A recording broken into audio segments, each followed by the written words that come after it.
హరహర మహాదేవ శంభో శంకర. మన దేవాలయం ఛానల్ వీక్షిస్తున్నటువంటి ప్రేక్షకులు కిరాతార్జునీయాన్ని సంక్షిప్తంగా చెప్పమని అడిగారు. మరి వారి కోరిక మేరకు కిరాతార్జునీయాన్ని సంక్షిప్తంగా వినిపిస్తున్నాము. ఈరోజు మొదటి భాగానికి శ్రీకారం చుడుతున్నాము. విందాం రండి. కిరాతార్జునీయం. ధర్మబద్ధంగా జీవిస్తున్నటువంటి పాండవులు కౌరవులు చేసినటువంటి కపట జూదంలో సర్వము కోల్పోయి అడవుల పాలయ్యారు. అలా న్యాయానికి పరాజయం కలిగింది. వంచనకే ధర్మము తలవంచవలసి వచ్చింది. విధి వంచితులై విభవము వీడి అన్న మాట కోసం అయ్యో అడవి పాలైరా. అన్న మాట కోసం అయ్యో అడవి పాలైరా.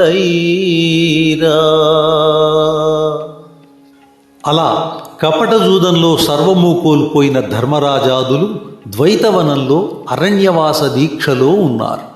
హస్తినలో దుర్యోధనుని రాజ్య పరిపాలన గురించి తెలుసుకోవడానికి ఒక ఆటవీకుని నియమించాడు ధర్మరాజు. ఆ ఆటవికుడు బ్రహ్మచారి వేషంలో హస్తినకు ప్రవేశించి తిరిగి వచ్చి అక్కడి విశేషాలను ధర్మరాజుకు వివరించాడు. దుర్యోధనుడు సింహాసనం మీద కూర్చున్నా మీ వలన అపాయం ఉందని శంకిస్తున్నాడు. తన సహజ గుణాన్ని దాచి ప్రజలతో, సేవకులతో, బంధువులతో, సామంతులతో కపట ప్రేమ నటిస్తున్నాడు.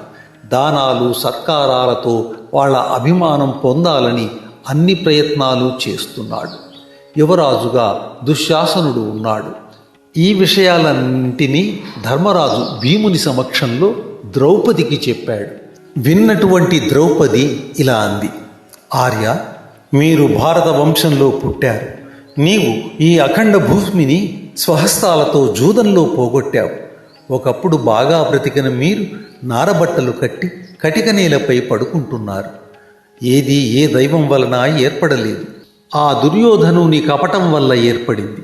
మీ వంటి బహుపరాక్రమవంతులకు, అభిమానవంతులకు ఈ శత్రు ఉపేక్ష తగునా? ఇది క్షత్రియ లక్షణమా? 13 సంవత్సరాల సమయ పాలన సరి అయినది కాదు. విజయమే లక్ష్యముగా దుర్యోధనాదులను మంచి రోజు చూసుకొని సంహరించండి. మీ పూర్వుల రాజ్యలక్ష్మిని పొందండి. ఇలా చెప్పి మిన్నకున్నది ద్రౌపది. ద్రౌపది మాటలు భీమునికి సబబుగా తోచాయి. సకారణంగా భీముడు తన సహజమైన వీర ఆవేశంతో ధర్మరాజుతో ఇలా అన్నాడు: అన్నా ధర్మజ, కులవంశ అభిమానము గల ద్రౌపది చక్కగా చెప్పింది. ఆమె మాటల్లో ఆలోచన, ప్రేమ, క్షత్రియ నీతి, కర్తవ్యము, సంక్షేమము నిండుగా ఉన్నాయి. కనుక వెంటనే మనము కార్యశూరులం కావాలి. 13 ఏళ్ల తరువాత దుర్యోధనుడు ఒప్పందం ప్రకారము మన రాజ్యం ఇస్తాడు అని అనుకోవటము అవివేకం, భ్రమ. సింహము పరాక్రమముతో బలమైన ఏనుగులను చంపి తింటుంది, కానీ బలహీనమైన జంతువుల జోలికి రాదు. అసమర్థుడు అందరికీ లోకువే. నీ తమ్ములము ఇంద్రసమానులము. మనకు ఎదురుచినవాడు పోయేది యమపురికే. ద్రౌపదిలో రగులుతున్న బడబాగ్ని చల్లారేది శత్రువుల వితంతువుల కన్నీటితోనే.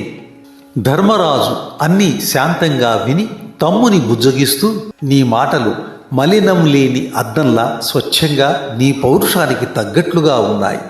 అయితే ప్రస్తుతము శత్రువు బలవంతుడు. భీష్మ ద్రోణాదుల అండ వాళ్ళకే కదా. కనుక మనము సమయం కోసం వేచి చూడాలి.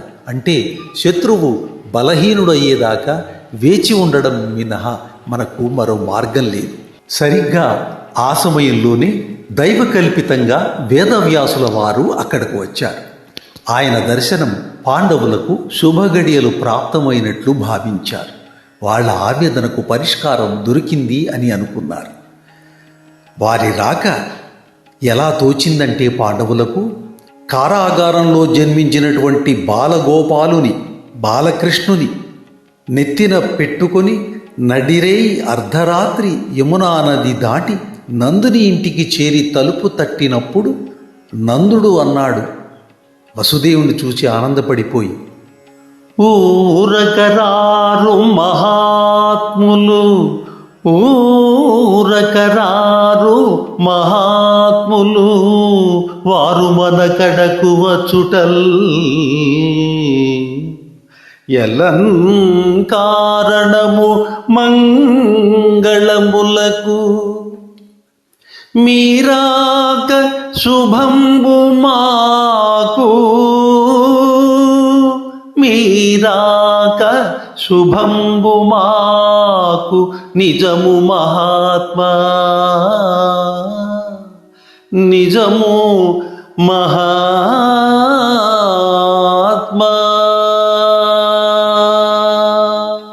సరిగ్గా నందుడు ఎలా అయితే ఆనందం పొందాడో వసుదేవుని చూచి, అలాంటి ఆనందాన్ని పాండవులు, ముఖ్యంగా ధర్మరాజు పొందారు. వ్యాస భగవానుని ఎత్తైన ఆసనం మీద కూర్చోబెట్టి ధర్మరాజు ఆయన కాళ్ళ దగ్గర కూర్చున్నాడు.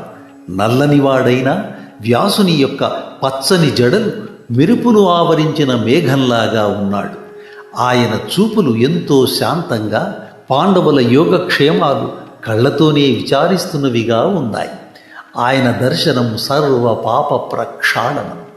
ఊహకు అందని ఆకస్మిక వ్యాస రాక ధర్మరాజుకు ఆశ్చర్యము ఆనందము ఇచ్చాయి.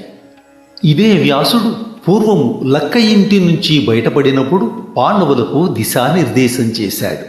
ద్రౌపదితో 5 ఎలా కన్యాదానం చేయాలి అని ద్రుపదుని ధర్మ సందేహాన్ని తీర్చి వాళ్ళ వివాహానికి కారణమయ్యాడు. ధర్మరాజు ఇలా అన్నాడు: మహానుభావ, మీ దర్శనం వల్ల నా కళ్ళు పవిత్రమయ్యాయి. మీరు జితేంద్రియులు, మీరు నా నుంచి ఏమీ ఆశించరు. మీ రాకను ప్రశ్నించే అవకాశమే ఉత్పన్నం కాదు. అయితే మాకు శుభాన్ని ప్రసాదించే మీ మాటలు వినాలనేటటువంటి కుతూహలాన్ని అణుచుకోలేకపోతున్నాను అని ఎంతో చమత్కారంగా అన్నాడు ధర్మరాజు. అందుకే ఆయన ధర్మరాజు అయ్యాడు. వ్యాసుడు కూడా అంతే చమత్కారంగా ఒక మాట అన్నాడు. ఏమన్నాడంటే ఇలా అన్నాడు: భగవంతుడు అందరి ఎడల సమదృష్టి కలిగి ఉండాలని అనుకుంటాడు. కానీ భక్తులు, వృద్ధులు, సజ్జనులు, అమాయకులు, పిల్లలు, అనాథల ఎడ కొంత పక్షపాతం చూపెడతాడు. నేను కూడా అపకీర్తి వచ్చినప్పటికీ దీనులు, ఆపదలో ఉన్నవారి విషయంలో సమదృష్టి నియమాన్ని కొంత సడలిస్తాను. ధృతరాష్ట్రుడు అలవిమాలిన రాజ్యకాంక్షతో పుత్ర సమానులైన మీకు అన్యాయం చేసి ఆపదలు కొని తెచ్చుకుంటున్నాడు. పరాక్రమించకుండా రాజ్యప్రాప్తి జరుగదు. అయితే శత్రువు బలవంతుడు. భీష్ముడు పరశురాముని జయించినవాడు, పైగా స్వచ్ఛంద మరణం ఉన్నవాడు. ధనుర్విద్యా విశారదుడు ద్రోణుడు. కర్ణుడేమో పరశురామ శిష్యుడు. కనుక అర్జునునికి మంత్రం విద్య ఉపదేశిస్తాను. దాని ఆధారంగా అర్జునుడు ఈ లోకంలో దొరకనటువంటి పాశుపతాస్త్రాన్ని పరమేశ్వరునికై తపస్సు చేసి ఆయనను మెప్పించి సాధిస్తే భీష్మాదులు నశిస్తారు. నా రాక ఫలసిద్ధిని ఇవ్వాలి. అర్జునుడు ఎంతో వినయంతో విద్యార్థి వలె చేతులు మోడ్చి గురువు ముఖత ఉపదేశం పొందాడు.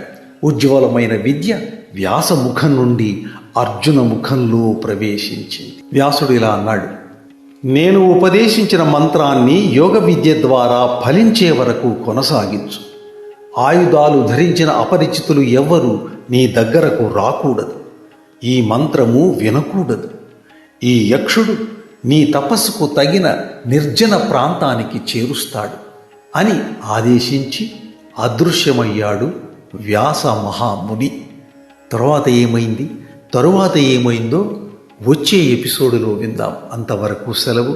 సర్వే జనా సుఖినో భవంతు. హర హర మహాదేవ్.